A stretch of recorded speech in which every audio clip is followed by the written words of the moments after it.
दोस्तों, आज हम पढ़ने वाले हैं भारत में राष्ट्रवाद चैप्टर नंबर 2। इससे पहले हमने यूरोप में राष्ट्रवाद का उदय नामक चैप्टर जो है 3D एनिमेशन में पढ़ लिया था, जो नए सत्र के अनुसार था, और उसमें हमने डिस्कस किया था कि राष्ट्रवाद होता क्या है।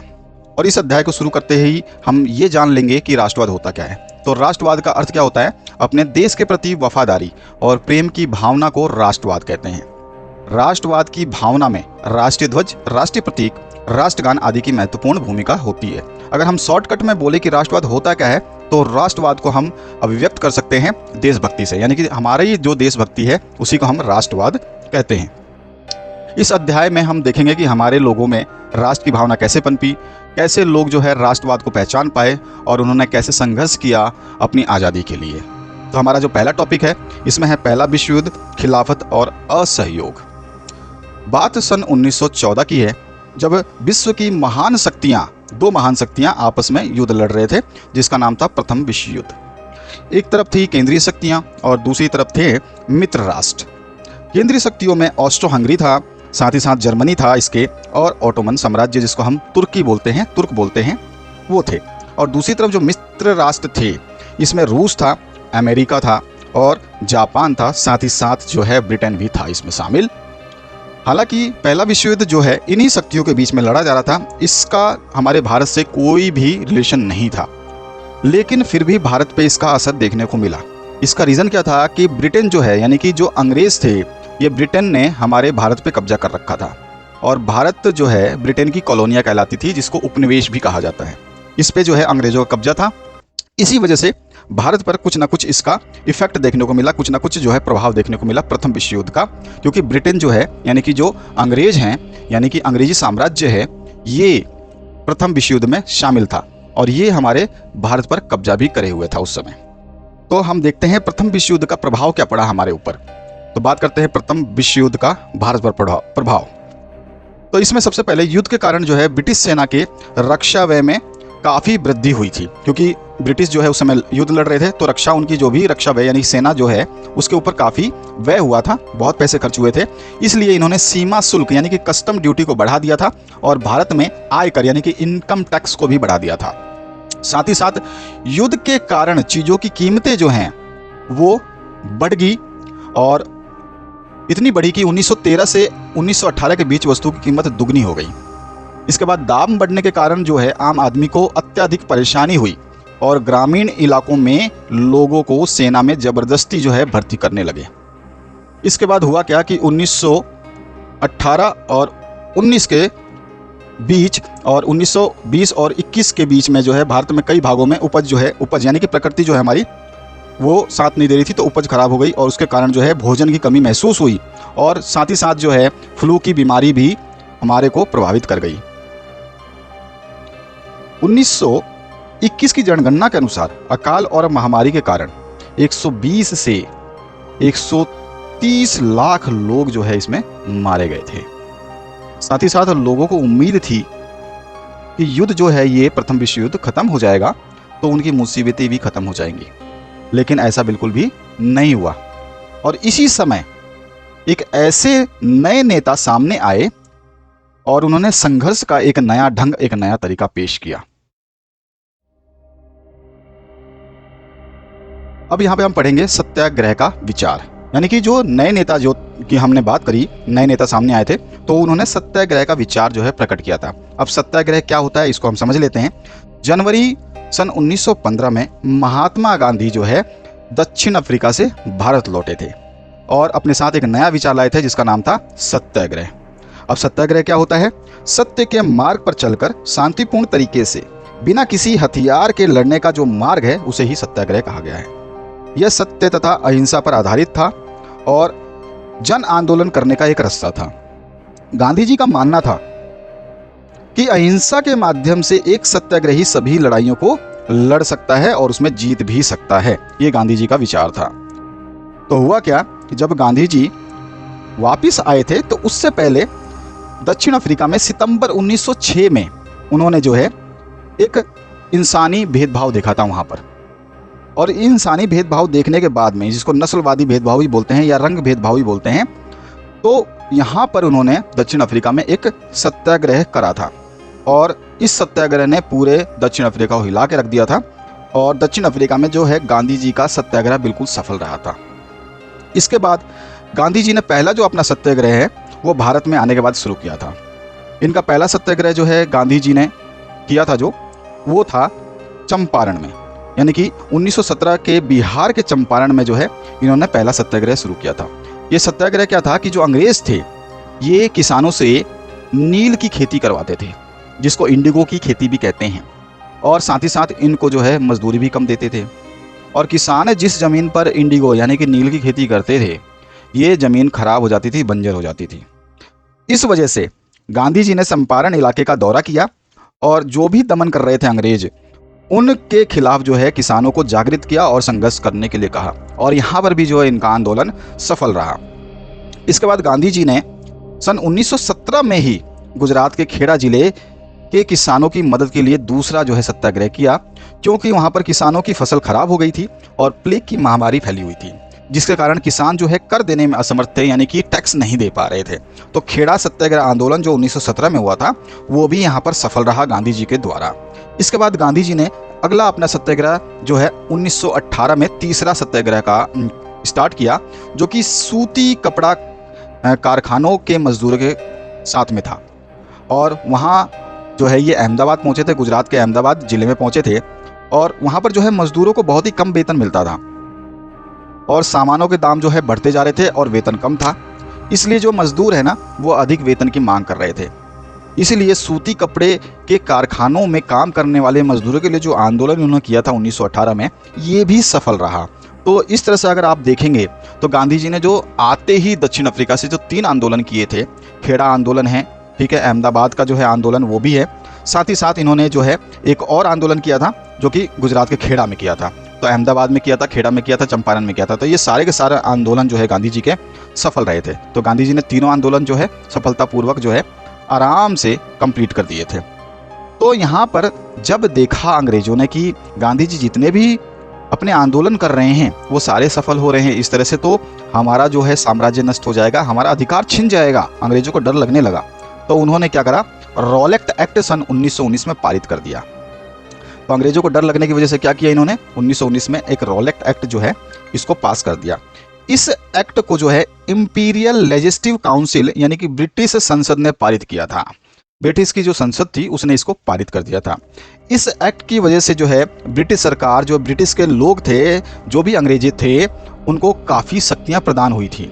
और इन शक्तियों की वजह से जो है रॉलेट एक्ट के तहत अंग्रेजों को एक ऐसा मुद्दा मिला था, या ऐसा कह सकते हैं कि सामना करने का अधिकार मिला था, जिसमें वो आंदोलनकारी जितने भी थे, जो भी आंदोलन करता था, उनको बिना मुकदमे के जेल में डाल देते थे। तो ऐसा जो है देखने को मिला था इस रॉलेट एक्ट सन 1919 की वजह से।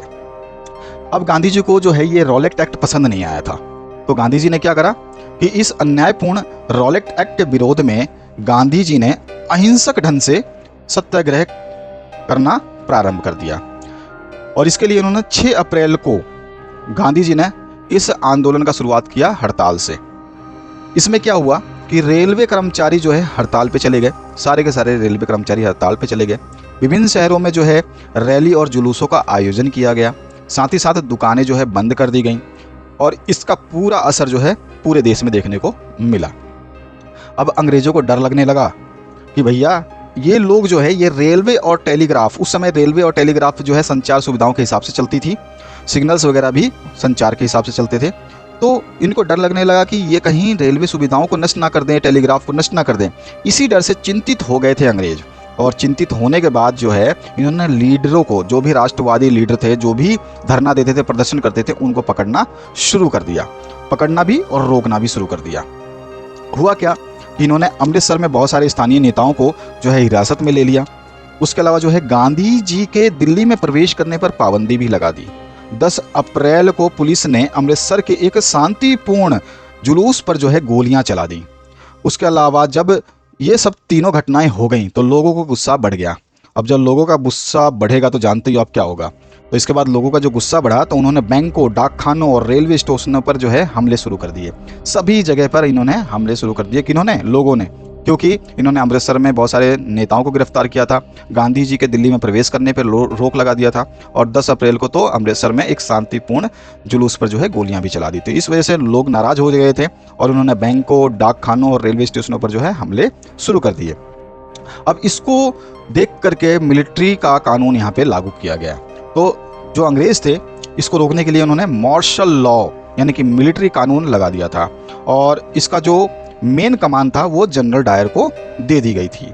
इसके बाद हुआ क्या कि 13 अप्रैल को अधिकांश लोग जो है वार्षिक बैसाखी मेला जो होता है उसको देखने के लिए जलियांवाला बाग अमृतसर पहुंचे।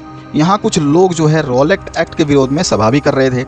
इन लोगों को नहीं पता था कि मार्शल एक्ट यानी कि मिलिट्री कानून लागू कर दिया गया है।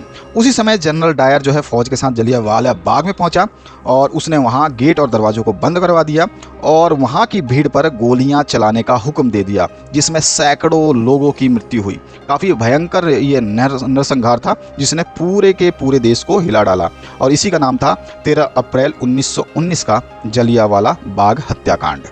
इसके बाद क्या होता है, जैसे ही ये जलियांवाला बाग हत्याकांड पूरे देश में फैलता है तो पूरे देश के लोग जो है बिल्कुल आग बबूला हो जाते हैं। यहाँ पर इस घटना ने जो है पूरे देश को झकझोर दिया था।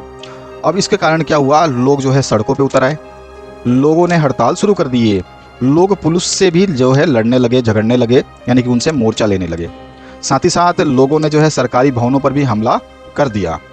अब ये सब चीज़ें देख करके जो है अंग्रेजों ने ना क्रूरता से इसका जवाब दिया। बहुत ज़्यादा क्रूर हो गए अंग्रेज। उन्होंने क्रूरता से जवाब दिया, और क्रूरता से जवाब देने के माध्यम से इन्होंने क्या करा, लोगों से जमीन पर नाक रगड़वाए, सड़क पर घसीट कर चलने को कहा, अफसरों को सलाम मारने के लिए मजबूर कर दिया, यहाँ तक कि लोगों को कोड़े भी मारे गए और कई गांवों में तो बम भी बरसा दिए गए। तो लोग जो है अंग्रेजों से और भी ज़्यादा नफरत करने लग गए। इस तरह से देखा कि इतनी हिंसा बढ़ रही है, इतना ज़्यादा लोग जो है गुस्से में सब कुछ तोड़ फोड़ रहे हैं, किसी को छोड़ नहीं रहे हैं, तो गांधी जी ने जो है अपना आंदोलन वापस ले लिया। अब महात्मा गांधी को ऐसा लग रहा था कि हमें जो है एक बहुत ताकतवर आंदोलन करना होगा।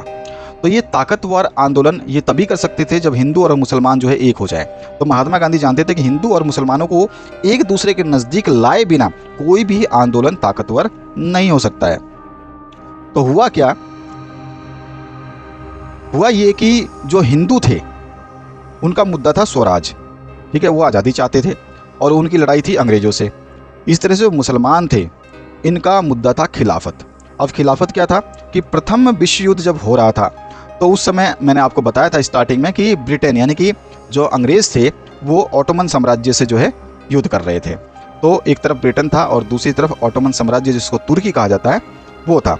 और तुर्की का जो सम्राट था जिसे लोग खलीफा के नाम से जानते थे, ये मुसलमानों का आध्यात्मिक नेता था। जो मुसलमान थे ये इस खलीफा यानी आध्यात्मिक नेता का बहुत ज़्यादा सम्मान करते थे। और इस युद्ध में जो प्रथम विश्व युद्ध था इसमें ब्रिटेन जो है जीत गया था और तुर्की जो है वो हार गया था। और ब्रिटेन जब जीता तो इसने तुर्की के ऊपर जो है एक सख्त संधि लागू करने का आदेश दे दिया। लोगों को ऐसा लगा कि एक सख्त संधि जो है वो लागू की जाएगी, यानी कि हर बात मनवाने की कोशिश की जाएगी। तो मुसलमान जो है खलीफा पर थोपे जाने वाले सख्त संधि के खिलाफ थे। उन्हें ये अच्छा नहीं लगा और ये भी अपने आप को अंग्रेज़ों का दुश्मन समझने लगे।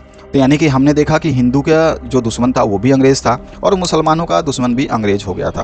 तो इस तरह से दोनों का दुश्मन जो है क्या हो गया, दोनों का दुश्मन सेम हो गया। और दुश्मन दोनों का अगर सेम हो गया तो दोनों क्या हो जाएंगे, दोस्त हो जाएंगे। तो इसीलिए मार्च 1919 की बात है, ठीक है। अब इन्होंने सोच लिया कि गांधी जी दोनों को समुदाय को एकजुट करने का ये एक अच्छा अवसर लगता है कि भाई दोनों का दुश्मन क्या है, सेम है, तो गांधी जी को ये अच्छा अवसर लगता है। तो मार्च सन 1919 की बात है। तो उस समय क्या हुआ था, बम्बई में जो है कई युवा मुस्लिम नेता जो है वो खलीफा की शक्तियों की रक्षा के लिए, मुस्लिम क्योंकि खलीफा जो है मुस्लिम के नेता थे, तो उसकी शक्ति की रक्षा करने के लिए जो है इन्होंने खिलाफत कमेटी का गठन कर दिया, जिसके प्रमुख नेता जो है वो थे मोहम्मद अली और शौकत अली। ये दो नेता तो मुसलमानों के हित में थे, जिन्होंने एक समिति का गठन किया था जिसका नाम था खिलाफत समिति। इन दोनों नेताओं ने क्या किया कि गांधी जी से चर्चा की और गांधी जी से कहा क्या हम सब मिल करके कोई बड़ा आंदोलन कर सकते हैं क्या। तो गांधी जी ने कहा बिल्कुल हम कर सकते हैं, अगर हिंदू और मुसलमान दोनों एक हो जाएं तो हम बहुत बड़ा आंदोलन कर सकते हैं। तो हुआ क्या कि सितंबर 1920 के दौरान कलकत्ता में कांग्रेस अधिवेशन हुआ और इस कांग्रेस अधिवेशन में गांधी जी ने अन्य नेताओं को खिलाफत के साथ साथ स्वराज्य के समर्थन में एक नया आंदोलन शुरू करने के लिए राजी कर लिया और इस नए आंदोलन का नाम रखा इन्होंने असहयोग आंदोलन। असहयोग आंदोलन, ध्यान रखिएगा, असहयोग आंदोलन। अब बात आती है कि असहयोग आंदोलन ही क्यों? तो यहाँ पे हमारा जवाब देखिए कैसे मिलेगा। गांधी जी ने बहुत पहले अपनी एक किताब लिखी थी सन 1919 के समय में, जिसका नाम था हिंद स्वराज। इस किताब में इन्होंने कहा था कि भारत में ब्रिटिश शासन तभी लागू हो पाया है जब भारतीयों ने उनका सहयोग किया है। सहयोग करने के कारण ही जो है ब्रिटिश शासन चल पा रहा है, और अगर भारतीय ब्रिटिशों का यानी अंग्रेजों का सहयोग ना करें तो 1 वर्ष के अंदर अंदर जो है हमें स्वराज यानी कि आज़ादी मिल जाएगी। तो हिंद स्वराज में इन्होंने पहले ही ये डिस्कस कर लिया था। तो यानी कि इन्होंने कहा था कि जो भी जनता है वो अंग्रेजों का सहयोग ना करे। तो इसीलिए जो है असहयोग ही क्यों, ये टॉपिक जो हम पढ़ रहे हैं, इसीलिए गांधी जी ने जो मुस्लिम नेता थे मोहम्मद अली, तो इन सभी के साथ में मिलकर के असहयोग आंदोलन चलाया। तो आपको समझ में आ चुका होगा कि असहयोग ही क्यों। यहाँ पर गांधी जी का सुझाव जो था वो था कि हम आंदोलन जो है चरणबद्ध तरीके से करेंगे। यानी कि गांधी जी ने कहा था कि जो भी हम करेंगे उसका एक स्टेप टू स्टेप जो है तरीका रहेगा, चरण रहेगा, स्टेप रहेगा। सबसे पहले हमें क्या करना होगा कि इस लोगों को सरकार द्वारा दी गई जितने भी अंग्रेजी सरकार ने जो पदवियां दी हैं वो लौटानी होगी। साथ ही साथ सरकारी नौकरियों, सेना, पुलिस, अदालतों, विधायी परिषदों, स्कूलों और विदेशी वस्तुओं का बहिष्कार भी करना होगा। इन्होंने ये भी कह दिया। उसके अलावा इन्होंने एक चीज़ और कही, अगर अंग्रेज जो है इस आंदोलन के खिलाफ आते हैं, असहयोग आंदोलन जो हम चला रहे हैं, अगर इसके खिलाफ आते हैं तो हम क्या करेंगे, हम जो है सविनय अवज्ञा आंदोलन भी शुरू कर देंगे। ये गांधी जी का कहना था। तो इन स्टेप्स की वजह से जो है ये असहयोग आंदोलन स्टार्ट हुआ। अब असहयोग आंदोलन जो है पूरे हिंदुस्तान में करना था तो लोगों को इकट्ठा करना ज़रूरी था। तो जिसके कारण जो है 1920 की गर्मियों में हुआ क्या, 1920 की गर्मियों में गांधी जी और शौकत अली आंदोलन के लिए समर्थन जुटाते हुए देश भर में यात्राएं करने लगे। यानी कि देश के विभिन्न भागों में जो है इन्होंने यात्राएं की ताकि लोगों को ये इकट्ठा कर पाए। परंतु हुआ क्या कि शुरुआत में जो है कांग्रेस जो था यानी भारतीय राष्ट्रीय कांग्रेस के बहुत सारे लोग जो थे, जो नेता थे, वो असहयोग आंदोलन का समर्थन नहीं कर रहे थे। इसका कारण क्या था? इसका कारण था कि उस समय विधायी परिषद के यानी कि काउंसिल के चुनाव जो है नवंबर 1920 में होने वाले थे। ठीक है, और भारतीय राष्ट्रीय कांग्रेस का ये सोचना था कि अगर ये सत्ता में रहती है, यानी कि भारतीय राष्ट्रीय कांग्रेस चुनाव जीतती है और इसके पावर आ जाती है, तो ये ब्रिटिश सरकार के नीतियों से बचाव भी करेगी और साथ साथ में नीतियों में बदलाव भी कर सकती है। ये कांग्रेस का सोचना था। और दूसरा कारण ये था, कांग्रेस सपोर्ट क्यों नहीं कर रही थी, कि उनका ये सोचना था कि जो असहयोग आंदोलन है इसके कारण जो है हिंसा भी हो सकती है। तो इन दोनों कारणों की वजह से ऐसा लगा कि भारतीय राष्ट्रीय कांग्रेस जो है वो असहयोग आंदोलन को सहमति नहीं देगी। परंतु दिसंबर 1920 में कांग्रेस के नागपुर अधिवेशन के अंदर क्या हुआ, कांग्रेस का सहयोग मिल गया। और जनवरी 1921 में, देखिए ध्यान रखिएगा डेट, दिसंबर जो 1920 था, इसमें तो कांग्रेस के नागपुर अधिवेशन में कांग्रेस ने क्या करा, सहमति दे दी। किस पे? असहयोग आंदोलन पे। और जनवरी 1921 ईस्वी में जो है क्या हुआ, जो असहयोग आंदोलन था इसको प्रारंभ कर दिया गया। तो इस तरह से असहयोग आंदोलन जो है स्टार्ट हो चुका था। इसको असहयोग और खिलाफत आंदोलन भी बोलते हैं, क्योंकि इसमें गांधी जी का मानना था असहयोग यानी कि किसी का अंग्रेजों का सहयोग नहीं करना। और खिलाफत इशू वो था जो हमने बात किया था कि तुर्की साम्राज्य जब हार गया था तो उनके जो नेता थे, खिलाफत उनका नाम था, तो खलीफा जो नाम था उनका, तो उनको जो है खिलाफत आंदोलन के नाम से भी जाना जाता है। जो उसके ऊपर संधि थोपी जा रही थी तो उसको हटाने के लिए इन्होंने खिलाफत आंदोलन शुरू किया था। तो इस तरह से असहयोग खिलाफत आंदोलन की शुरुआत हो गई थी। आगे बढ़ते हैं। तो असहयोग खिलाफत आंदोलन जो है जनवरी 1921 में शुरू हो गया था और आंदोलन ने जो है विभिन्न सामाजिक समूहों, आंदोलन में सभी ने हिस्सा लिया था और हर एक की अपनी अपनी जो है आकांक्षाएं थी, अपनी अपनी मान्यताएं थी, अपनी अपनी धाराएं थी। तो इसी में हमारा दूसरा टॉपिक जो आता है, आंदोलन के भीतर अलग अलग धाराएं, वो क्या थी, इसको हम समझते हैं। सबसे पहले हम बात करें कि अलग अलग धाराओं में होता क्या है। तो सबसे पहले हुआ क्या कि अलग अलग धाराओं में शहरों के में जो आंदोलन हुआ तो उसकी बात कर लेते हैं। तो शहरों में मध्यम वर्ग के जो लोग थे उन्होंने सबसे अधिक भाग लिया था। इसमें हुआ क्या था, हजारों विद्यार्थियों ने सरकारी स्कूल और कॉलेज छोड़ दिए थे। शिक्षकों और हेडमास्टर ने इस्तीफा दे दिया था। वकील ने अपनी कानूनी प्रैक्टिस छोड़ दी थी। मद्रास को छोड़कर सभी अन्य परिषद के चुनाव का बहिष्कार किया गया था। विदेशी वस्तुओं का बहिष्कार किया गया था। शराब की दुकानों की पिकेटिंग की गई थी। पिकेटिंग क्या होता है कि किसी भी दफ्तर, दुकान या ऑफिस के बाहर उसमें प्रवेश ना करने के लिए धरना देना जो है पिकेटिंग कहलाता है। और साथ ही साथ विदेशी कपड़े जो है जलाए गए। तो इस तरह से जो है ये आपने देखा कि ये अलग अलग धाराएं का मतलब कि शहरों में इस तरह आंदोलन हुआ। उसके बाद शहरों में आंदोलन जो हुआ, ये सब चीज़ें हुई कि हज़ारों लोगों ने स्कूल विद्यालय छोड़ दिया, अपने शिक्षकों ने और हेडमास्टर ने इस्तीफा दे दिया, वकीलों ने प्रैक्टिस करना बंद कर दिया, विदेशी वस्तुओं का बहिष्कार हुआ। तो इसके परिणाम स्वरूप क्या होता है, कि 1921 से 1922 के बीच जो है विदेशी कपड़ों का आयात जो है आधा हो जाता है। उसके अलावा जो है विदेशी कपड़ों की कीमतें जो है 102 करोड़ से घट करके 57 करोड़ हो गई। उसके अलावा क्या होता है कि बहुत सारे स्थानों पर व्यापारियों ने विदेशी चीज़ों का व्यापार करने या विदेशी व्यापार में पैसा लगाने से इनकार कर दिया। उसके अलावा क्या हुआ, इसका परिणाम क्या हुआ कि जब आंदोलन फैला तो जो आयात किए हुए कपड़े हैं उनको छोड़ करके लोगों ने केवल भारतीय कपड़े पहनना स्वीकार किया।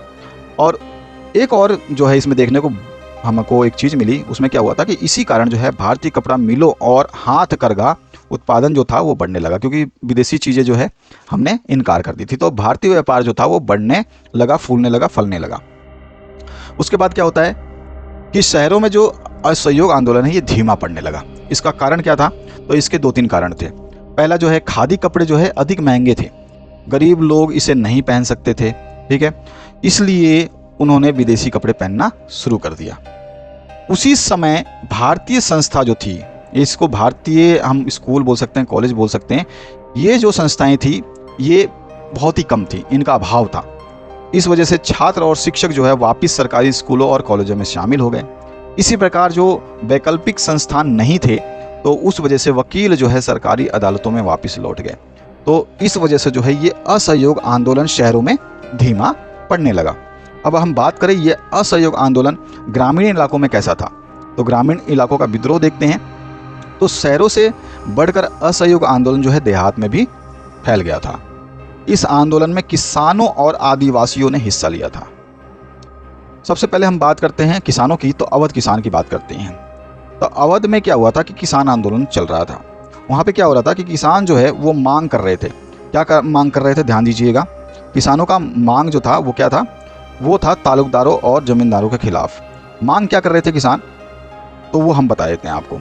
जो ज़मींदार थे, तालुकदार थे, ये लोग जो है ना किसानों से भारी भरकम लगान और तरह तरह के कर वसूलते थे और किसानों को बेगारी भी करनी पड़ती थी। बेगारी का मतलब होता है बिना पैसे के मेहनत करो, बिना पैसे के ड्यूटी करो, बिना पैसे के काम करो। तो बेगारी भी ये करवाते थे, किसानों से काम करवाते थे लेकिन पैसे नहीं देते थे।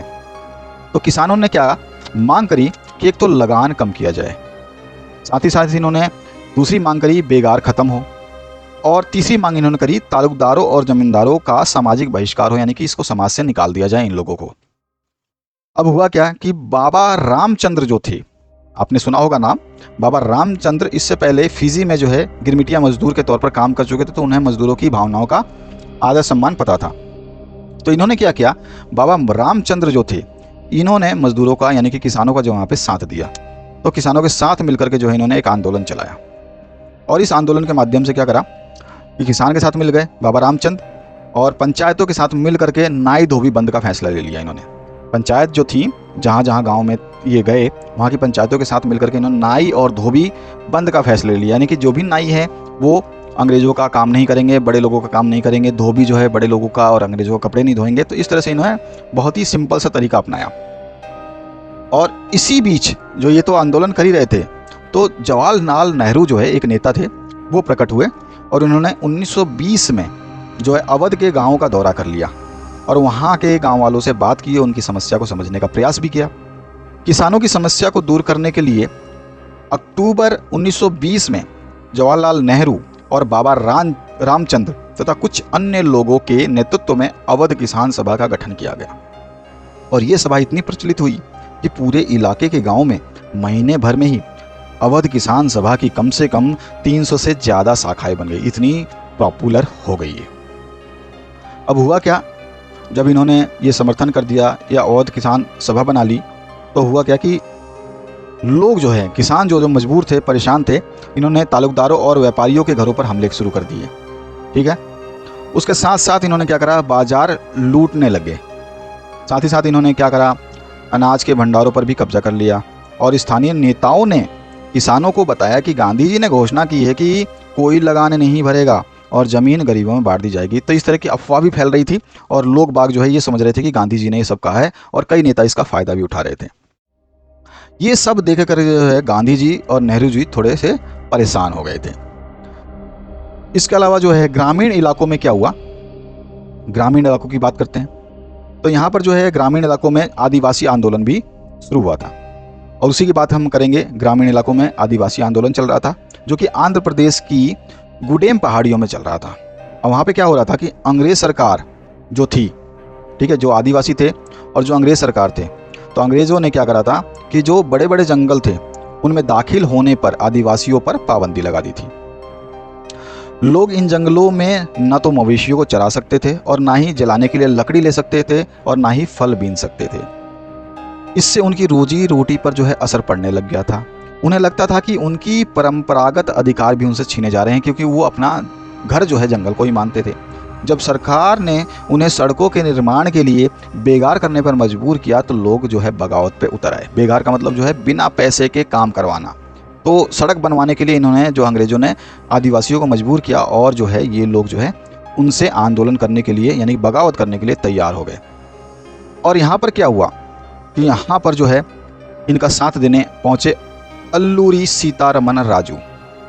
अल्लूरी सीतारमन राजू जो है इन आदिवासियों के समर्थन में खड़े हुए, जो आदिवासी इनको बहुत मानते थे। अल्लूरी सीतारमन राजू बहुत ही इंटरेस्टिंग पर्सन थे। इनका दावा था कि इनके पास बहुत सारी शक्तियां हैं, ये सटीक जो है खगोलीय अनुमान लगा सकते हैं, लोगों को स्वस्थ भी कर सकते हैं तथा गोलियां भी उनको नहीं मार सकती हैं। आदिवासियों को विश्वास था कि ईश्वर का ये अवतार है। ये गांधी जी से प्रेरित थे, गांधी जी की बातें मानते थे। इन्होंने लोगों से कहा कि खादी पहनो और शराब को छोड़ दो, लेकिन इनका मानना था कि भारत केवल जो है बल प्रयोग से ही आज़ाद हो सकता है, अहिंसा से नहीं, जो कि गांधी जी अहिंसा के समर्थक थे और ये हिंसा के समर्थक थे। तो इस तरह से जो है अल्लूरी सीतारमन राजू ने जो है इनका समर्थन किया। अब क्या हुआ कि अल्लूरी सीतारमन राजू ने आदिवासियों के साथ मिल करके जो है 1920 में गुरिल्ला युद्ध चलाया। ठीक है, अब ये गुरिल्ला युद्ध में क्या हुआ कि गुडेम पहाड़ियों ने पुलिस थानों पर जो है हमले कर दिए। जो भी गुडेम में पहाड़ी रहते थे, विद्रोही रहते थे, उन लोगों ने पुलिस पर हमले कर दिए, ब्रिटिश अधिकारियों को मारना शुरू कर दिया। लेकिन 1924 में राजू को, अल्लूरी सीतारमन राजू को जो है अंग्रेजों ने पकड़ लिया और जो है उनको फांसी की सज़ा दे दी। लेकिन इस समय तक राजू जो है अपने लोगों के बीच जो है लोकनायक, यानी कि एक ईश्वर की भांति पूजे जाने लगे थे, और इनकी जो है प्रतिमा भी बनाई गई, और आज भी इनको जो है वहाँ के लोग आदिवासी याद करते हैं, अपना गुरु मानते हैं। अब हम बात करते हैं ग्रामीण इलाकों से निकल करके कि बागानों में स्वराज का क्या मायने था। यानी कि आंदोलन के भीतर अलग अलग जो धाराएं हैं, हम समझ रहे हैं इस चीज़ों को कि अलग अलग तरह के लोग अलग अलग जगह पर क्या सोचते थे। तो इसी तरह से हमारा अगला टॉपिक जो है बागानों में स्वराज, उसकी हम बात करें। असम के चाय बागानों में जो है हज़ारों मजदूर काम करते थे। ठीक है, और यहाँ पर जो अंग्रेज़ थे, इन्होंने इन बागानों के मजदूरों पर जो है इनलैंड इमिग्रेशन एक्ट 1859 लागू कर दिया था। इस एक्ट के तहत क्या होता था कि इस एक्ट के तहत जो है बागान श्रमिक, जो भी बागान में काम करने वाले हैं, वो बिना किसी अनुमति के चाय के बागान को छोड़ करके बाहर नहीं जा सकते थे। और महात्मा गांधी के स्वराज के बारे में इन मजदूरों की अपनी अलग ही समझ थी। जब मजदूरों ने असहयोग आंदोलन के बारे में सुना, तो हजारों मजदूर अपने अधिकारों को बिना बताए, अपने अधिकारियों को बिना बताए जो है क्या करा, इन्होंने बागान छोड़ दिया और अपने घर की तरफ लौट चले। रेलवे और स्टीमरों की हड़ताल थी, क्योंकि उस समय आंदोलन चल रहा था, और आंदोलन में आपको मैंने बताया कि सब जगह जो है इन्होंने काम करना छोड़ दिया था। लोग जो है काम से संतुष्ट नहीं थे, उन्होंने बहिष्कार करना शुरू कर दिया था। तो वहाँ पर जो है स्टीमर और रेलवे की हड़ताल शुरू हो चुकी थी। इस वजह से जो यहाँ से मजदूर गए थे वो अपनी मंजिल तक नहीं पहुँच पाए, और उनको जो है पुलिस ने क्या करा, गिरफ्तार कर लिया, पकड़ लिया, क्योंकि वो घर तक पहुंच ही नहीं पाए। और इसी वजह से पुलिस ने उनको गिरफ्तार कर लिया और वापस से उनकी बहुत ज़्यादा पिटाई कर दी। तो इस तरह से आपने देखा कि आंदोलन के भीतर अलग अलग धाराएं में क्या हुआ कि शहरों में आंदोलन जो हुआ उसके अलग मायने थे, वहाँ पे लोगों ने अपना अलग ही कुछ उसका मतलब निकाला था। इस तरह से जो ग्रामीण इलाकों में आंदोलन हुए थे वहाँ पर भी लोगों ने अपने हिसाब से जो है उस आंदोलन का कुछ अलग अर्थ निकाला था, जिसमें किसान आंदोलन, अवध किसान आंदोलन भी शामिल था। उस तरह से ग्रामीण इलाकों में आदिवासी आंदोलन था, उन्होंने आदिवासियों ने भी अपने हिसाब से इस आंदोलन का अलग अर्थ निकाला था। और इसी तरह से बागानों में जो स्वराज की बात हुई थी, इन लोगों ने, जो मजदूर थे बागान के, इन्होंने भी अलग अलग अर्थ निकाला था। इसी को बोलते हैं आंदोलन के भीतर अलग अलग धाराएं। अब हम बात करते हैं 1922 के चोरा चोरी कांड की। यहाँ पे क्या हुआ था, जब ये आंदोलन चल रहा था तो 1922 में एक चोरा चोरी कांड हुआ था गोरखपुर, जो कि आज का उत्तर प्रदेश है, वहाँ पर हुआ था। वहाँ पे क्या हुआ, लोगों द्वारा चोरी चोरा बाजार में जो है एक शांतिपूर्वक जुलूस निकाला जा रहा था। इस शांतिपूर्वक जुलूस पर जो है पुलिस ने हमला कर दिया और ये जुलूस जो है हिंसक टकराव में बदल गया, यानी कि आपस में लड़ने लग गए। गुस्से में लोगों ने थाने में आग लगा दी, जिसमें 22 पुलिसकर्मी मारे गए। और ये सब देख करके महात्मा गांधी को बहुत बुरा लगता है। और क्या करते हैं महात्मा गांधी, असहयोग आंदोलन जो था, जो अंग्रेजों को सहयोग नहीं करना था, केवल उन्होंने बोला था कि अंग्रेजों का सहयोग नहीं करना है, लेकिन लोगों ने जो है इसको हिंसा का रूप दे दिया और इस आंदोलन को, अंग्रेजों के खिलाफ जो ये आंदोलन चल रहा था, असहयोग आंदोलन, इसको गांधी जी ने वापस ले लिया।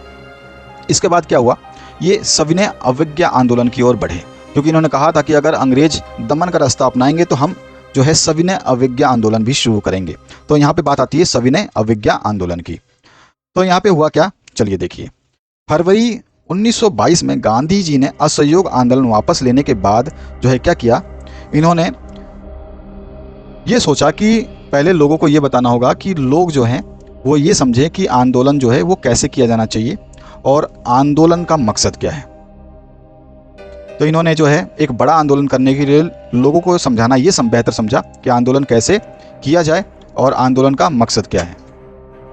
इसके बाद क्या हुआ कि गांधी जी ने शुरू किया एक काम। इन्होंने इस आंदोलन को जारी रखने के लिए लोगों को इकट्ठा करना, उनको आंदोलन के बारे में बताना शुरू कर दिया। लेकिन यहाँ पे एक मुसीबत और थी इनके सामने, वो थी कांग्रेस के कुछ नेता जो थे इस तरह के आंदोलन से थक चुके थे, यानी कि वो इस तरह के आंदोलन से परेशान हो चुके थे कि आंदोलन कर रहे हैं लेकिन रिजल्ट नहीं मिल रहा।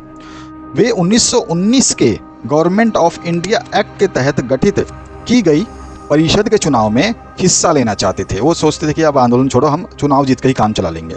उनको लगता था कि परिषद में रहते हुए, यानी कि चुनाव जीतने के बाद सत्ता में रहते हुए, ब्रिटिश की नीतियों का विरोध जो है करना आसान हो जाएगा, इनको ऐसा लगता था। तो हुआ क्या, होता है ये, कांग्रेस के दो नेता चित्तरंजन दास और मोतीलाल नेहरू, ये दोनों मिलकर के 1 जनवरी सन 1923 को जो है स्वराज पार्टी का गठन कर लेते हैं। इन्होंने स्वराज पार्टी बना ली, कांग्रेस के ही थे ये।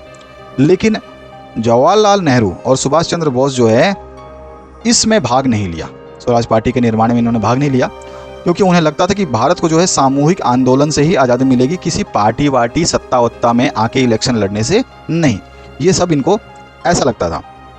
तो हुआ क्या, इसमें जो है इन्होंने तो ये सोचा ही था।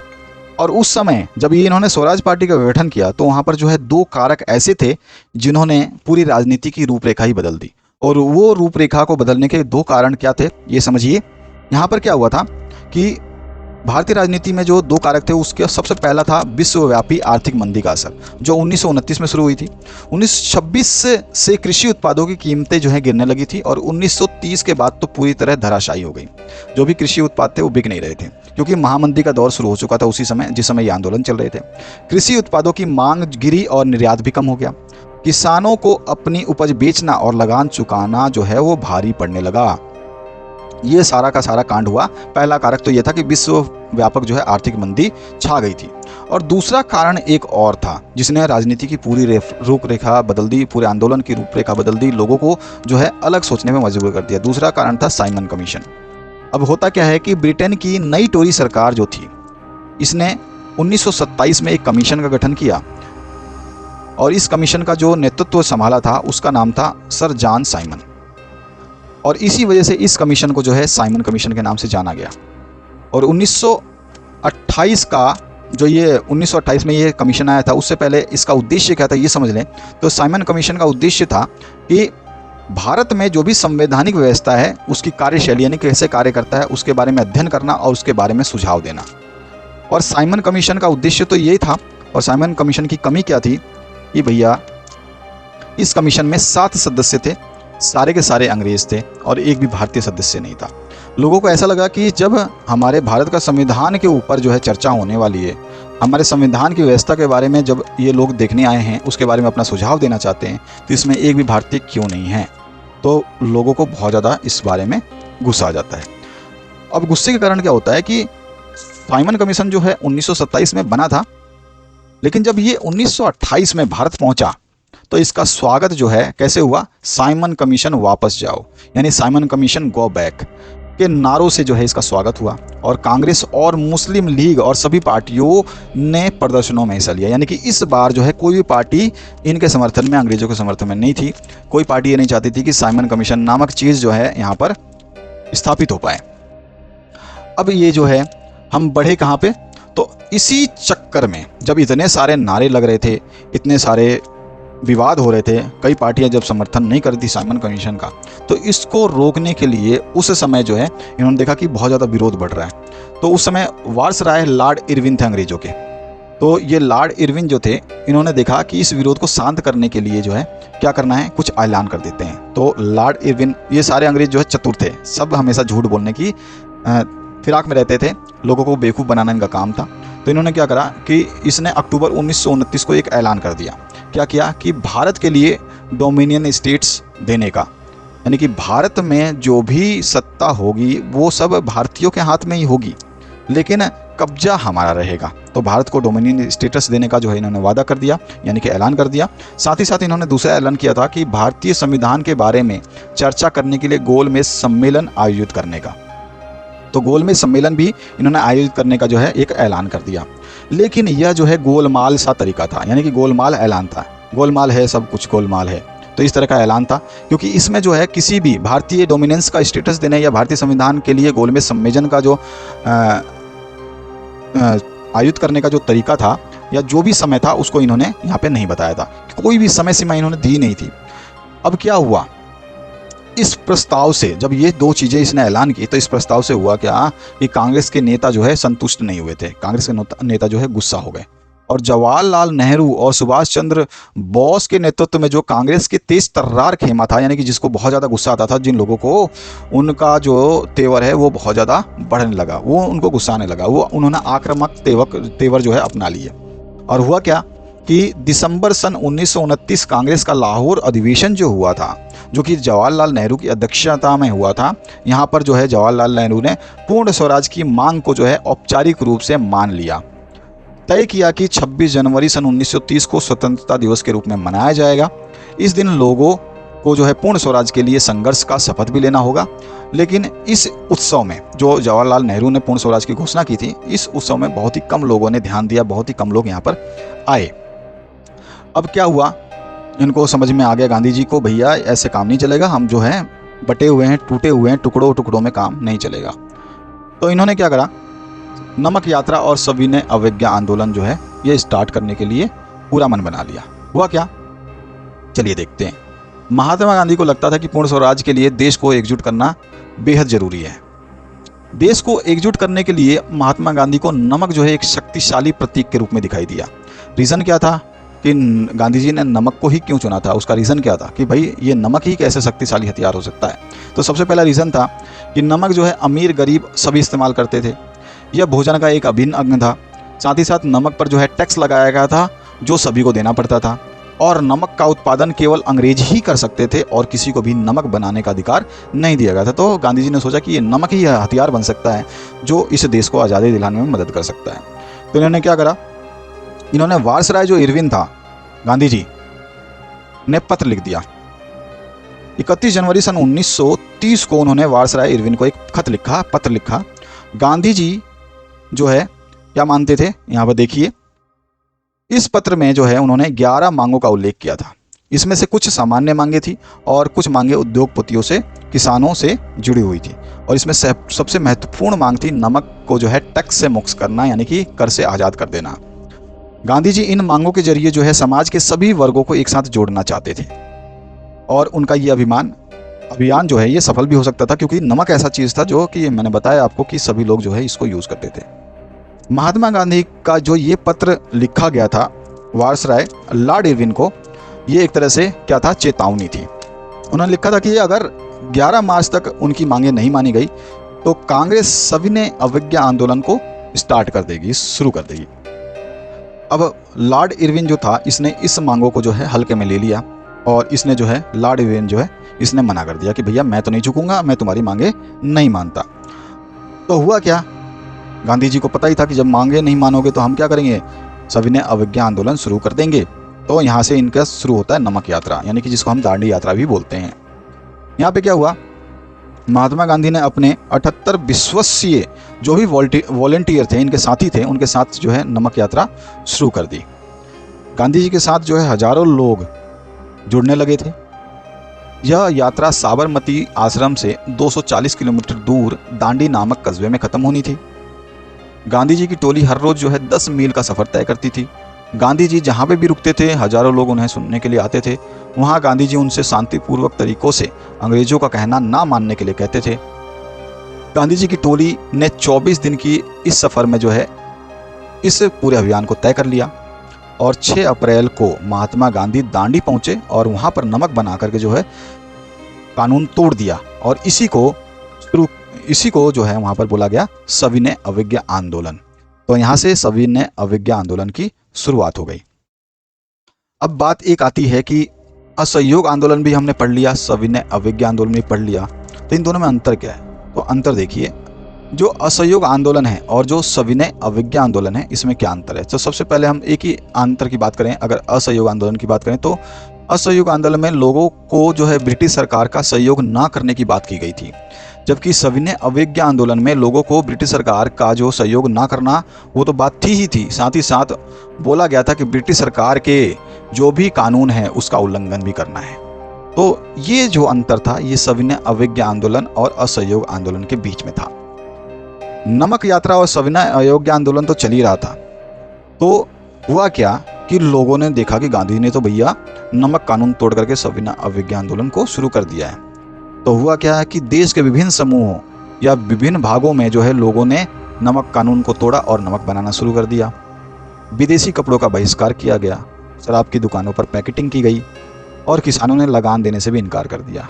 और यहाँ तक कि जो आदिवासी थे वो लोग भी वन के कानूनों का उल्लंघन करने लग गए, यानी कि उस जंगल में जाने लग गए जिन पर अंग्रेजों ने रोक लगाया था। अब क्या हुआ, इन घटनाओं से जो है अंग्रेजी सरकार चिंतित हो जाती है। अब घटनाएं इतनी बढ़ रही थी कि हर चीज़ जो है अंग्रेजों की बात मानी नहीं जा रही थी, अंग्रेजों के खिलाफ चल रही थी जनता। तो इससे क्या हो जाता है, अंग्रेजों को चिंता हो जाती है। अंग्रेज क्या करते हैं, अंग्रेज जो है कांग्रेसी नेताओं को गिरफ्तार करने लग गए। बहुत सारे स्थानों पर जो है हिंसक टकराव भी हुए। अप्रैल 1930 में जब महात्मा गांधी के साथी अब्दुल गफ्फार को गिरफ्तार कर लिया गया तो लोगों में और भी गुस्सा बढ़ गया और गुस्साई भीड़ ने जो है सड़कों पर उतर करके जो है अन्य लोगों को, जो ब्रिटिश सरकार के लोगों को, उन लोगों को जो है मारने लग गए और बहुत सारे लोग, इसमें आम जनता भी मारी गई। महीने भर बाद जो है गांधी जी को भी गिरफ्तार कर लिया गया।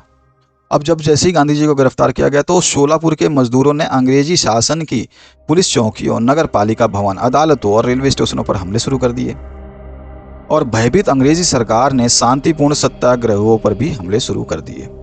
यहाँ तक कि औरतों और बच्चों को भी मारा पीटा गया और लगभग 1 लाख लोगों को गिरफ्तार कर लिया गया। ये सब देख करके गांधी जी को बहुत ही गुस्सा लगता है और वो बहुत ही परेशान हो जाते हैं कि हमारे लोग जो हैं पीटे जा रहे हैं, गिरफ्तार किए जा रहे हैं, लोगों को जेल में डाला जा रहा है। तो ये सब देख करके जो है गांधी जी सविनय अवज्ञा आंदोलन को वापस ले लेते हैं। तो इस तरह से सविनय अवज्ञा आंदोलन को गांधी जी वापस लेते हैं। होता क्या है फिर इसके बाद में कि 5 मार्च 1931 को इरविन ने जो है गांधी जी को एक समझौते पर दस्तखत करने के लिए कहा। अब इरविन ने क्यों कहा, क्योंकि इरविन जो है ये चालाक, अंग्रेज तो चालाक थे, छल कपट करना जानते थे। तो इन्होंने क्या करा, 5 मार्च 1931 को गांधी इरविन समझौता रखा। इस समझौते के जरिए जो है इरविन ने गांधी को लंदन में होने वाले गोलमेज सम्मेलन में हिस्सा लेने के लिए कहा और गांधी जी ने इस सम्मेलन में शामिल होने के लिए एक शर्त रखी और वो शर्त था कि जो भी लोग गिरफ्तार किए गए हैं, जो भी नेता गिरफ्तार किए गए हैं, उनको अंग्रेजी सरकार रिहा कर देगी। तो ये सम्मेलन पे जो है जाने के लिए गांधी जी तैयार हो गए इस शर्त के हिसाब से। गांधी जी दिसंबर 1931 में जो है पहुंचे लंदन में और इस सम्मेलन को जो है इन्होंने होस्ट किया, वहाँ पे पहुँचे। उसके वहाँ पे हुआ क्या कि गांधी जी जब इस सम्मेलन में पहुँचे तो उनकी कोई भी बात मानी ही नहीं गई और बिना बात किए जो है गांधी जी वहाँ से वापस लौट आए। वो निराश थे। भारत आने पर उनको देखने को मिला, उन्होंने पाया क्या कि अंग्रेजी सरकार ने गफ्फार खान के साथ साथ जवाहरलाल नेहरू को भी अरेस्ट कर लिया, यानी कि जेल में डाल दिया है। पहले तो गफ्फार खान था ही जेल में, अब उन्होंने जवाहरलाल नेहरू को भी जेल में डाल दिया है। और कांग्रेस जो सरकार थी उस समय, कांग्रेस जो नेशनल कांग्रेस कमेटी थी, उसको भी गैर कानूनी घोषित कर दिया गया है। ये सब देख करके महात्मा गांधी ने सविनय अवज्ञा आंदोलन को दोबारा शुरू करने का निर्णय ले लिया। लेकिन 1934 आते आते जो है आंदोलन जो है धीमा पड़ने लगा। अब धीमा इसलिए पड़ने लगा क्योंकि लोग बाग जो है इतने ज़्यादा एकत्रित नहीं हुए, उसमें शामिल नहीं हो पाए। तो इस तरह से जो है ये आंदोलन धीमा पड़ने लगा। तो इस आंदोलन की वजह से क्या क्या हुआ आपने समझ लिया। दोबारा गांधी जी ने सविनय अवज्ञा आंदोलन शुरू किया, लेकिन ये आंदोलन भी फीका पड़ने लगा क्योंकि लोगों की सहमति जुटाने में असमर्थ रहे थे। काफ़ी लोग जो इसमें हिस्सा नहीं ले पाए थे। अगला हमारा टॉपिक होता है लोगों ने आंदोलन को कैसे लिया, यानी कि जो भी लोग थे वो आंदोलन को किस हिसाब से लेके चल रहे थे। अगर हम बात करें संपन्न जो किसान थे, अच्छे किसान थे, या कह सकते हैं जो अमीर किसान थे जिनके पास अच्छी खासी प्रॉपर्टी थी, तो इनकी बात करते हैं। तो जो संपन्न किसान थे जिसमें गुजरात के पाटीदार थे और उत्तर प्रदेश के जाट थे, ये लोग जो है व्यावसायिक फसलों की खेती करते थे, यानी कि जिन फसलों से पैसे कमा सकते थे इस तरह के फसल ये उगाते थे। मंदी और गिरती कीमतों के कारण इनकी नगद आय जो है ख़त्म होने लगी थी, क्योंकि उस समय आपको पता ही है कि 1929 में मंदी आ गई थी और मंदी काफ़ी समय तक रही थी। ऐसा नहीं है कि 2-4 दिन और 2-4 साल के लिए रही, काफ़ी समय तक, कम से कम 30 साल तक वो मंदी रही थी। तो गुजरात के पाटीदार थे और उत्तर प्रदेश के जो जाट थे, ये जो फसलें उगाते थे वो केवल बेचने के लिए और पैसे कमाने के लिए उगाते थे। अब इनकी जो फसलें जो कोई खरीदता नहीं था क्योंकि मंदी हो चुकी थी और मंदी की वजह से कीमतें गिर गई थी और इसके कारण जो है उनकी नगद आय जो है ख़त्म होने लगी थी। और इस वजह से जो है ये अंग्रेज़ी सरकार को जो है ये लगान नहीं चुका पा रहे थे। ये चाहते थे कि लगान को कम किया जाए, परंतु अंग्रेज़ी सरकार जो है लगान कम करने को तैयार नहीं थी। इसलिए जो ये संपन्न किसान थे, इन्होंने सविनय अवज्ञा आंदोलन में बढ़ चढ़ के हिस्सा लिया। इसके लिए जो है इन्होंने स्वराज की लड़ाई लड़ी। क्यों? क्योंकि ये जानते थे कि स्वराज की लड़ाई अगर हम लड़ेंगे तो हमारी जो है भारी लगान की तकलीफ दूर हो जाएगी। तो इसलिए स्वराज की लड़ाई में लड़ने लग गए और इनका स्वराज का मतलब था कि हमारे लगान में भारी कमी हो जाए। लेकिन जब 1931 में लगान के घटे बिना, यानी कि जो लगान था वो घटा ही नहीं और इसके घटे बिना जो है आंदोलन को वापस ले लिया गया, तो ये गुजरात के पाटीदार और उत्तर प्रदेश के जो जाट थे ये काफ़ी नाराज़ हो गए कि भैया ये लगान तो तुमने कम किया नहीं, लेकिन ये आंदोलन वापस ले लिया गांधी जी आपने। फलस्वरूप क्या हुआ कि जब 1932 में आंदोलन दोबारा जो शुरू हुआ था, क्योंकि गांधी जी ने दोबारा सविनय अवज्ञा आंदोलन को शुरू किया था, तो जब उन्होंने दोबारा शुरू किया तो इन किसानों ने जो उसमें हिस्सा लेने से इनकार कर दिया। तो ये था संपन्न किसानों की कहानी, जो इन्होंने कैसे भाग लिया और क्यों भाग नहीं लिया। अगर हम बात करें, ये तो अमीर किसान थे। अगर गरीब किसानों की बात करें तो गरीब जो किसान थे, ये गरीब किसान जो है जमींदारों को कर देते थे। जो भी ज़मींदार थे उनसे ज़मीन लेते थे और उसी पर टैक्स देते थे, अपना कर देते थे। तो गरीब किसान जो है ज़मींदारों से पट्टे यानी किराए पर ज़मीन लेकर के खेती करते थे और बदले में उनको किराया दे देते थे। और महामंदी जो है लंबी खींची थी, जैसा कि मैंने आपको बता दिया है। तो इसकी वजह से जो है उनकी नगद आमदनी जो है थोड़ी बहुत जो उन्होंने जो सेविंग करी थी, जो बचाया था, वो ख़त्म होने लगी थी और गरीब किसानों के लिए जो है ज़मीन का किराया चुकाना जो है मुश्किल हो चला था। गरीब किसान चाहते थे कि ज़मींदारों को जो भी भाड़ा चुकाना है, जो भी किराया चुकाना है, उसको माफ़ कर दिया जाए। कांग्रेस जो है भाड़ा विरोधी आंदोलन के समर्थन में हिचकिचा रही थी। कांग्रेस सपोर्ट नहीं कर रही थी इन गरीब किसानों का। इसका रीज़न क्या था कि गरीब किसान के अलावा अमीर लोग जो हैं और जो ज़मींदार हैं वो कांग्रेस का सपोर्ट करते थे। तो ये नहीं चाहते थे कि अमीर किसान और ज़मींदारों को नाराज़ किया जाए। कांग्रेस ये चाहती थी कि इनको खुश रखें ताकि ये हमारा हमेशा सपोर्ट करते रहें। तो इस वजह से कांग्रेस ने गरीब किसानों का सहयोग नहीं किया, उन्होंने ज़मींदारों का और अमीर किसानों का जो है सहयोग किया। अब हुआ क्या, इसी वजह से जो है जो गरीब किसान थे वो कांग्रेस के बीच में जो है उनकी तालमेल नहीं बन पाई और जो ये आंदोलन में बहुत ही ना के बराबर इन्होंने हिस्सा लिया। आगे बढ़ते हैं अपने अगले टॉपिक में। जो व्यवसायी वर्ग थे उन्होंने क्या किया।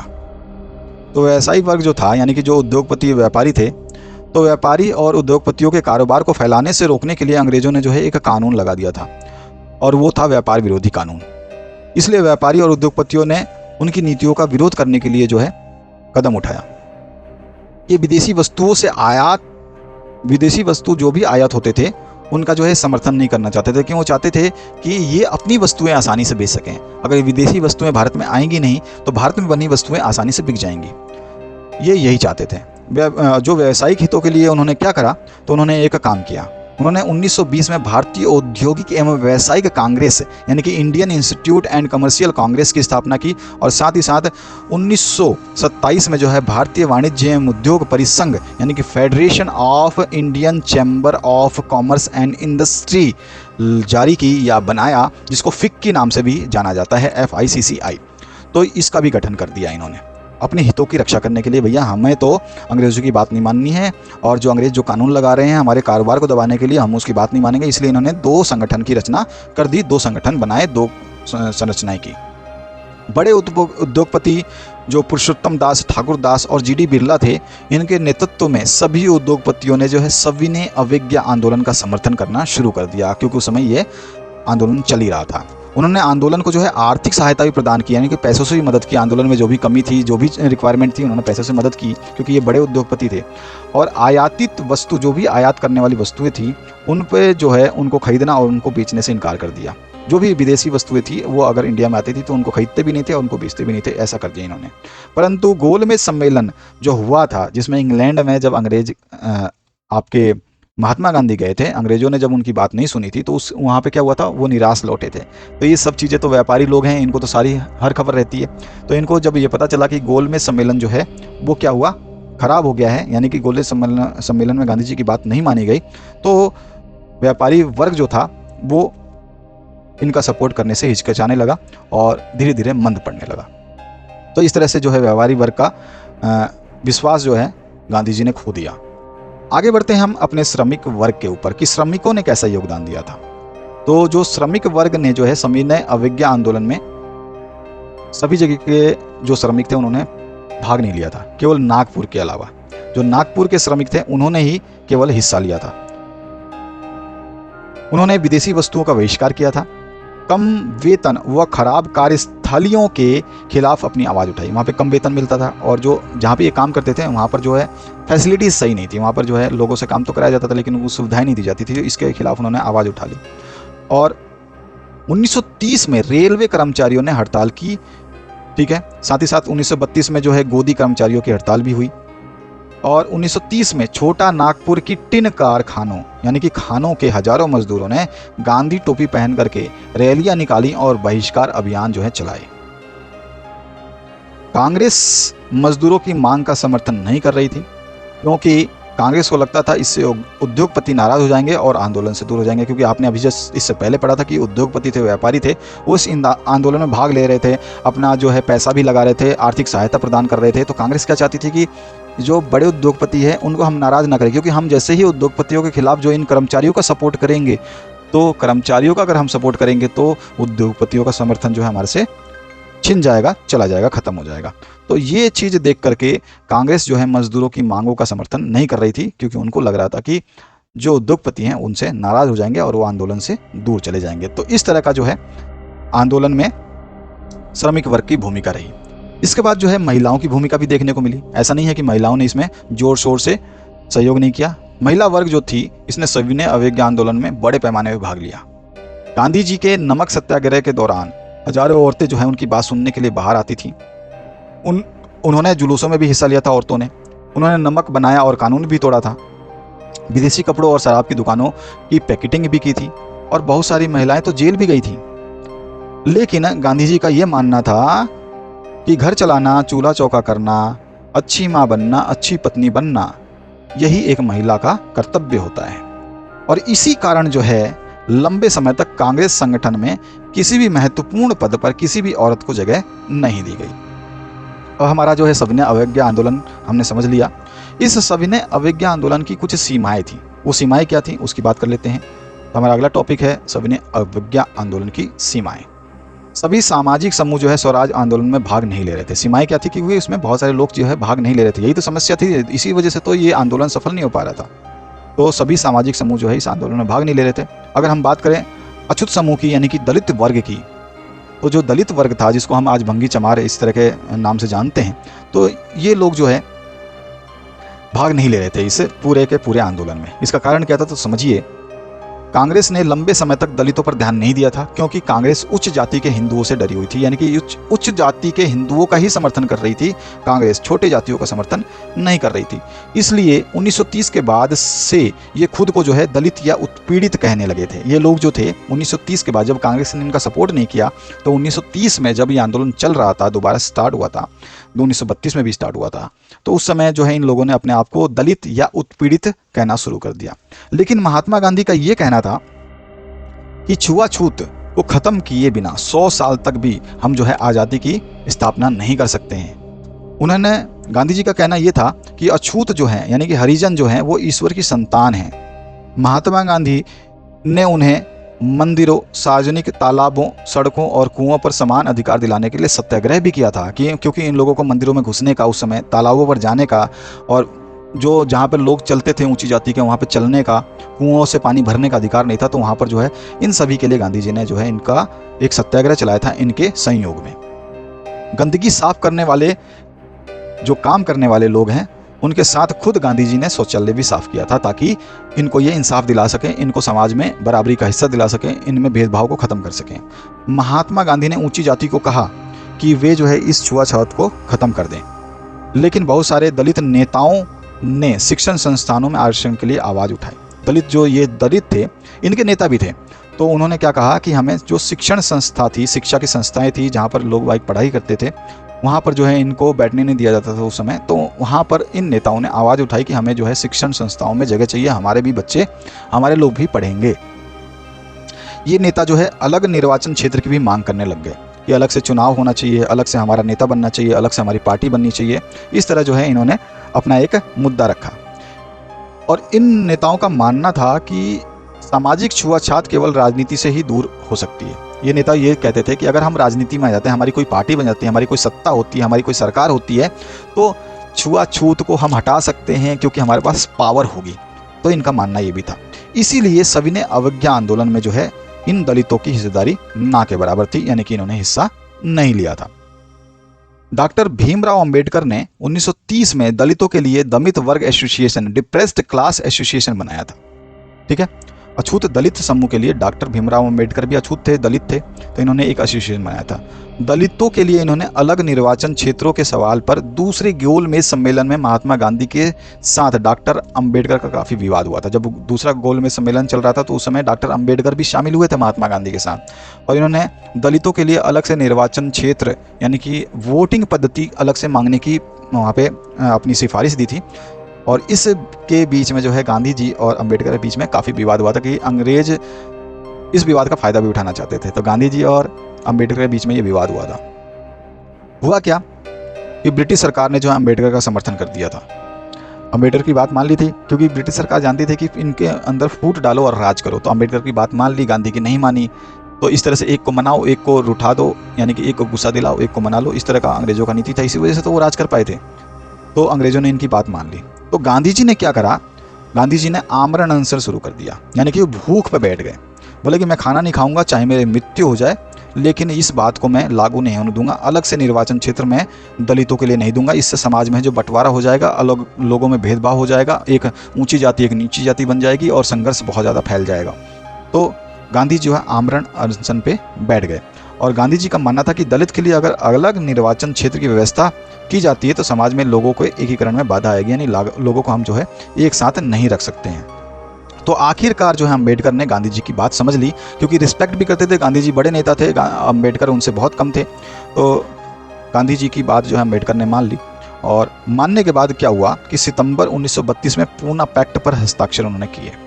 पूना पैक्ट क्या था, तो 1932 का सितंबर पूना पैक्ट ये कहता था कि दलित वर्ग जो भी हैं उन्हें जो है, जिन्हें बाद में अनुसूचित जाति के नाम से हम ST SC अब OBC के नाम से जानते हैं, इनको जो है राज्य एवं केंद्रीय स्तर पर विधायी परिषदों में आरक्षित सीटें मिली।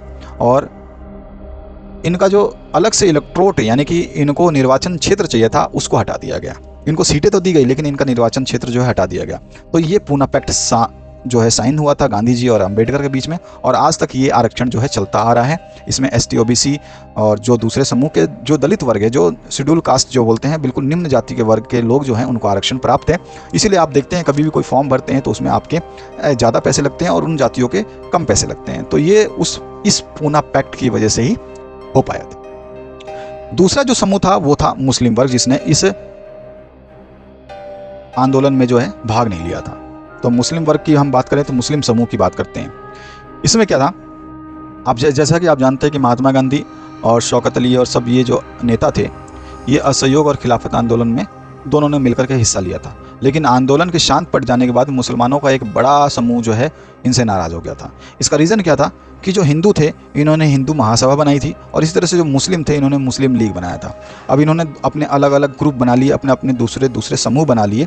तो ये समूह जो है आपस में जो कभी भी समानता नहीं रख पाए, ठीक है। ये अपने धर्म के आधार पर जो है जुलूस निकालने लगते थे, धरना करते थे, ठीक है। साथ ही साथ इनमें कई शहरों में जो हिंदू मुसलमान की सांप्रदायिक दंगे हुए, टकराव भी हुए थे, क्योंकि ये भी जुलूस निकालते थे वो भी निकालते थे। तो इस तरह से इन दोनों के बीच में अनबन रही, और हर दंगे के साथ में जो है इनके बीच का फासला जो है बढ़ता गया। ये सब देख करके कांग्रेस और मुस्लिम लीग ने जो है 1927 में एक बार फिर गठबंधन का फैसला कर लिया था। जब देख रहे हैं कि भैया मुस्लिम और हिंदू दोनों ही लड़ रहे हैं, तो कम से कम एक काम किया जाए कि 1927 में इन्होंने यही फैसला किया कि कांग्रेस और मुस्लिम मिल करके जो है मुस्लिम लीग 1927 में एक बार फिर जो है साथ आ जाए। इन्होंने ऐसा सोचा, प्रयास किया। इसमें जो है मोहम्मद अली जिन्ना का जो है अलग ही प्रस्ताव था। वो क्या चाहते थे, तो हम बात करते हैं मोहम्मद अली जिन्ना की। मुस्लिम लीग के जो है सदस्य थे और नेता भी थे। तो मोहम्मद अली जिन्ना ने जो है मुसलमानों के लिए एक पृथक निर्वाचक मंडल की मांग की थी, जो कि दलितों ने भी की थी, ध्यान रखिएगा आप। तो इन्होंने मुस्लिम समूह क्यों नहीं भाग ले रहा था, तो यहाँ पर देखिए यही कारण थे कि अलग अलग समूह बन चुके थे, टकराव हो चुके थे, हिंसक जो है घटनाएं हो चुकी थी। और यहाँ पर जो है मोहम्मद अली जिन्ना ने एक अपना प्रस्ताव भी रख दिया था कि हमें निर्वाचन क्षेत्र अलग चाहिए। लेकिन कांग्रेस जो है इसके लिए तैयार नहीं थी। कांग्रेस नहीं चाहती थी कि भाई अलग से निर्वाचन क्षेत्र जो है मुसलमानों को मिले। मोहम्मद अली जिन्ना ने कहा, अगर मुसलमानों को केंद्रीय सभा में आरक्षित सीटें दी जाएं और मुस्लिम बहुल प्रांत, जो कि मतलब जहाँ पर मुसलमानों की आबादी ज़्यादा है, जैसे कि बंगाल और पंजाब में, उनके आबादी के हिसाब से नेतृत्व दिया जाए, यानी कि उनकी लीडरशिप दी जाए, तो मुसलमानों के लिए पृथक निर्वाचन की वो मांग छोड़ देंगे। वो छोड़ने के लिए तैयार थे। हिंदू महासभा के MR जयकर ने इस समझौते के प्रयास में जो है काफ़ी निंदा की, खुलेआम निंदा की थी कि भैया ये मोहम्मद अली जिन्ना जो है सब कुछ बर्बाद करना चाहता है, तोड़ना चाहता है, इसलिए इसकी बहुत ज़्यादा निंदा हुई। और इसी कारण जो है जब सभी ने अवज्ञा आंदोलन को दोबारा शुरू किया था गांधी जी ने, उसमें मुसलमानों ने हिस्सा नहीं लिया था। अब बात करते हैं हम अपना अगला टॉपिक जो है, लास्ट टॉपिक हम लेके चलेंगे, संयुक्त जो अपनेपन का भाव था, सामूहिक अपनेपन का भाव था, उसमें क्या है। देखिए, सामूहिक अपनेपन के भाव में संयुक्त संघर्ष हुआ, यानी कि लोग जो है एक साथ मिलकर के काम करने लग गए, आंदोलन करने लग गए, क्योंकि वो जानते थे कि अगर भारत को अंग्रेजों से आज़ादी दिलानी है तो हमें साथ लेकर चलना होगा, सभी को साथ लेकर चलना होगा। यहाँ तक कि जो संस्कृति है, यानी कि हमारी जो परंपरा है, पुरानी विरासत है, उसका भी योगदान रहा। इसमें इतिहास और साहित्य ने काफ़ी योगदान किया। लोगों ने इतिहास के बारे में जाना, साहित्य के बारे में समझा। लोक कथाओं और गीतों ने जो है लोगों को एकजुट करने का प्रयास किया। चित्र और प्रतीकों ने भी लोगों को एक साथ इकट्ठा करने में और राष्ट्रवाद की भावना जगाने में काफ़ी अहम भूमिका निभाई। अगर हम बात करें 1870 के दशक में बंकिम चंद्र चट्टोपाध्याय ने वंदे मातरम गीत लिखा, जिसे बंगाल में आंदोलन के दौरान जो है खूब गाया गया और भारत माता की छवि भी बनाई इन्होंने। वंदे मातरम गीत को उन्होंने अपने उपन्यास जो आनंद मठ उन्होंने लिखा था उसमें भी शामिल किया था। और मद्रास में नटेशा शास्त्री ने the folklores of southern India के नाम से तमिल लोक कथाओं का विशाल संकलन जो है 4 खंडों में प्रकाशित किया था। ये सारी चीज़ें जो हुई, ये सामूहिक अपनापन फैला रही थी। इन सभी चीज़ों ने जो है, संयुक्त संघर्ष ने, सांस्कृतिक योगदान ने, झंडों ने, इन सभी चीज़ों ने जो है काफ़ी योगदान दिया था आंदोलन को आगे ले जाने में। इस तरह से जो है अविंद्रनाथ टैगोर जो थे, इन्होंने भारत माता की छवि बनाई थी, ठीक है। और इस विख्यात छवि में जो है इन्होंने भारत माता को ऐसे दिखाया था जैसे कि वो सन्यासी हैं, और उनके रूप में शांति, गंभीरता, देवीपन और आध्यात्मिक जो है, ये सारी चीज़ें देखने को मिली थी। ये सारे गुण उनको इनके चित्र में देखने को मिला था। और जैसे जैसे राष्ट्रीय आंदोलन बढ़ रहा था वैसे वैसे लोगों को एकजुट करने में राष्ट्रवाद की जो भावना है वो काफ़ी महत्वपूर्ण अपना हिस्सा निभा रही थी। चिन्ह और प्रतीकों ने तो काफ़ी ज़्यादा हिस्सा निभाया। जिसमें झंडा हमारा था, इसने भी काफ़ी अपना योगदान दिया। बंगाल में स्वदेशी आंदोलन के दौरान एक तिरंगा झंडा बनाया गया जो हरा पीला लाल तैयार किया गया था। इस झंडे में ब्रिटिश भारत, यानी कि उस समय क्योंकि ब्रिटिश का शासन था, तो ब्रिटिश भारत के 8 प्रांतों को कमल के 8 फूलों द्वारा और हिंदू और मुसलमानों का प्रतिनिधित्व यानी कि उनका लीडर उनको झलकाता हुआ जो है एक अर्धचंदा और एक सूरज भी दिखाया गया था। इसी तरह से 1921 तक महात्मा गांधी ने भी स्वराज का झंडा तैयार कर लिया था और इन्होंने अपने झंडे में जो है सफ़ेद, हरा और लाल कलर दिखाया था। और इस के मध्य में गांधीवादी प्रतीक चरखे का भी इस्तेमाल किया गया था। जुलूसों में ये झंडा थामे चलना ब्रिटिश शासन के प्रति जो है ये अवज्ञा का संकेत देता था। तो इस तरह से इन झंडों ने भी काफ़ी ज़्यादा जो है आंदोलन को सराहा और आगे बढ़ाया, लोगों में राष्ट्रवाद की भावना भी पैदा की। और इतिहास की पूर्ण व्याख्या जो थी, यानी कि इतिहास को दोहराना, जब लोगों ने शिल्प और कला के बारे में समझा, जाना, यानी कि राष्ट्र के प्रति गर्व का भाव जगाने के लिए जो इतिहास का महत्वपूर्ण योगदान रहा था, भारत के लोग अपनी महान उपलब्धियों की खोज में अतीत की ओर देखने लगे थे कि उनको पता था कि अंग्रेज नहीं थे तो हमारे पास क्या था। उन्होंने देखा कि हमारी जो कला थी और वास्तुकला थी ये बिल्कुल अलग थी। विज्ञान और गणित हमारा सर्वोपरि था, बहुत ऊंचा था। हमारी धर्म और संस्कृति पूरे विश्व में विख्यात थी। साथ ही साथ जो हमारा कानून और दर्शन था वो विश्वविख्यात था। हस्तकला और व्यापार हमारे देश का उच्च था। इन सभी को देखने के बाद लोगों को महसूस होने लगा कि जब से भारत में अंग्रेज आए हैं तब से हमारी संस्कृति जो है ख़त्म होने लगी है। और इसी बात का जब एहसास हुआ लोगों को, तो लोगों को लगने लगा यदि हमें पहले की तरह प्रगति करनी है, पहले की तरह हमें अपना भारत चाहिए, तो हमें अंग्रेज़ों से आज़ादी लेनी होगी। तो इस तरह से हमने देखा ये पूरा चैप्टर भारत में राष्ट्रवाद का उदय, और इस चैप्टर के माध्यम से आपने सब कुछ समझ लिया होगा। आसानी से समझाने की कोशिश की गई है। इससे पहले हमने यूरोप में राष्ट्रवाद का चैप्टर जो है उसको करवा दिया है। उसको आप देखना चाहें तो इस वीडियो के एंड में हो, इसका थंबनेल आ रहा है, इसको देख करके आप अच्छी तैयारी कर सकते हैं। सारे के सारे नोट्स आपके दोनों चैप्टर को अगर आप देखते हैं तो आपका प्रिपेयर हो जाएगा। आशा करता हूँ इस वीडियो को आप जरूर शेयर करेंगे और हमेशा इस चैनल पर बने रहिए ताकि आपकी हम अच्छी से अच्छी मदद कर सके। Thank you very much, have a good day.